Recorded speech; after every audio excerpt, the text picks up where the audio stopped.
I wanted to ask a two-part question.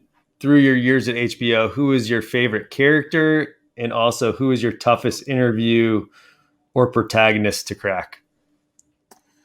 Ooh, my favorite character. Well, probably that would probably be two people. I think Tommy Smith from the 1968 Olympics, Fists of Freedom.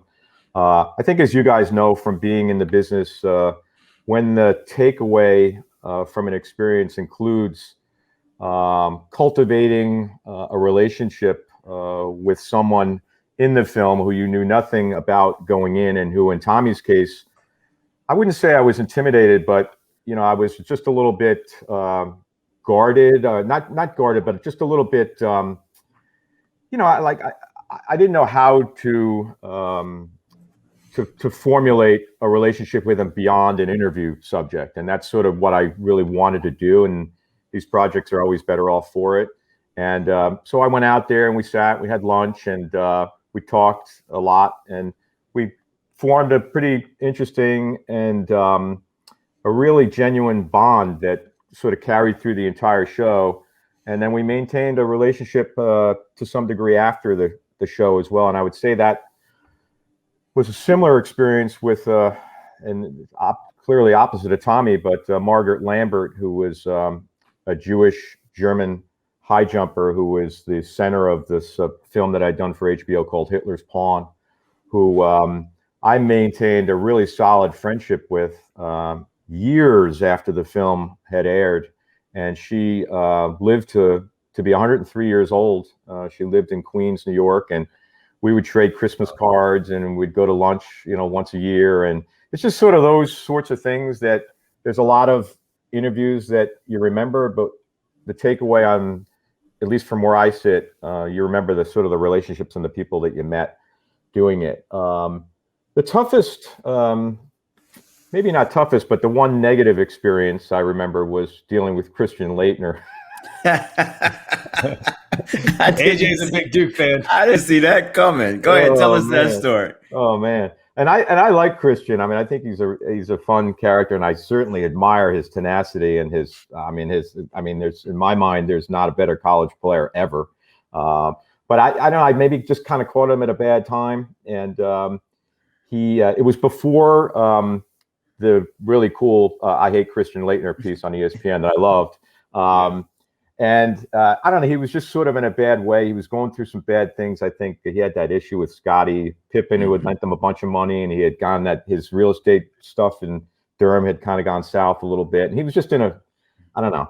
And we sat to do the interview, and I didn't know what he was expecting me to ask him, but right before we got started, he leaned over and ripped the questions out of my hand and looked at him. And then took like the third page of the interview and threw it on the ground. And it was like, all right, well, I said, was there anything in there that you found particularly offensive or upsetting? And he said, no, I just, I didn't know, I don't know who the hell you are, and I didn't know what you were going to ask me. And I said, well,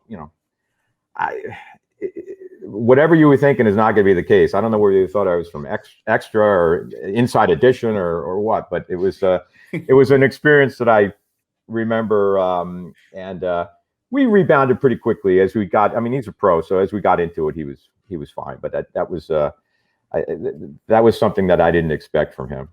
That leads me into a question about your interview style. Do you have a tendency to talk to them beforehand in some cases, maybe with Tommy and Margaret, and sort of try to get them to be open and vulnerable, or do you just approach it where, hey, you come in, and what is your style? Let me ask you that way.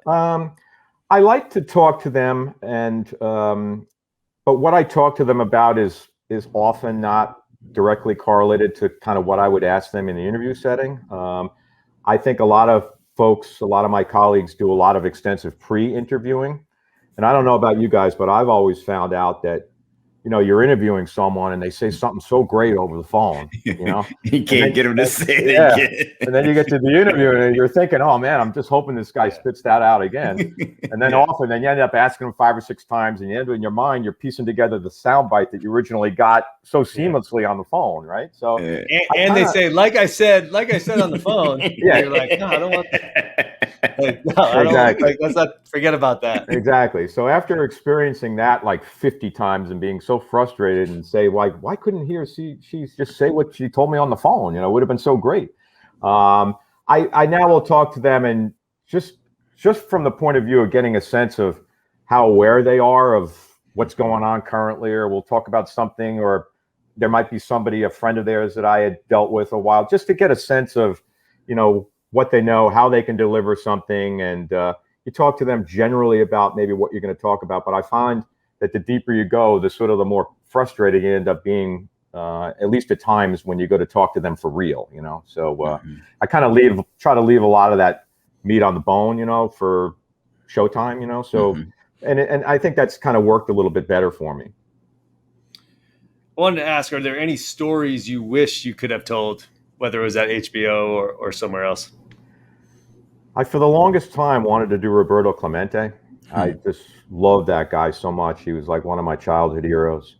And we had something lined up with PBS at one point, and then either the financing fell through or something happened with the family, and they ended up doing it thereafter with another production group. I either was involved in another project, or maybe there was a management turnover at PBS, and they never circled back. But you know, beyond that, I'd say not really. I mean, there were some non-sports figures that I found would be interesting. I always thought it would be cool to do something on, you know, Bruce Springsteen or something, like somebody who's I idolized and looked up to as a kid, and find a lot of quality in their work. And I've often paralleled it to folks I've met sort of on the athletic field, you know. But beyond that, not really.